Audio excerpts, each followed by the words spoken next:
Mexico City Meksika's president of Mexico hit U.S. Ukraine on Friday hit the economic sanctions on Venezuela, Cuba and other nations. Winner of two senior U.S.-Mexico meeting in Washington.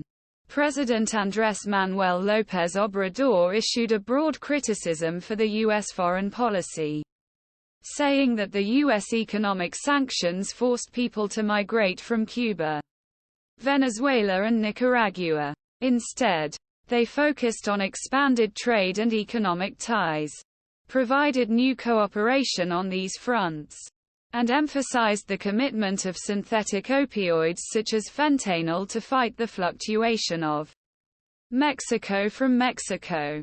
Blinken said, "We have a tremendous opportunity to make North America competitive, most productive, dynamic region in world, using right incentives and business environments and using powerful aspects of two countries." Blinken said, "We continue to strengthen, expand and diversify the supply chains in developing industries such as electric vehicles and semiconductors," he said. Although the talks Friday are focused on trade problems, Blinken will lead a U.S. delegation to focus border security and migration with Blinken Chief Public Prosecutor Merrick, Garland and Internal Security Secretary Alejandro Mayorkas.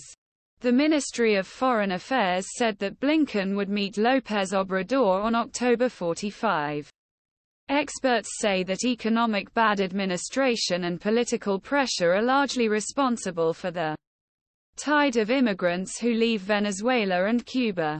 López Obrador said that the U.S. should spend part of the money sent to Ukraine for economic development in Latin America, in order to eliminate blockages harassing independent free countries.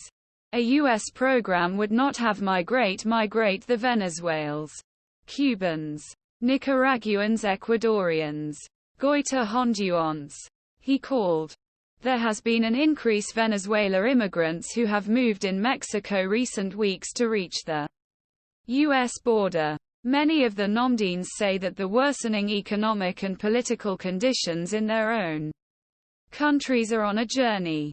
Mexico condemned Russia's occupation of Ukraine, but adopted the policy of impartiality and refused to participate in sanctions.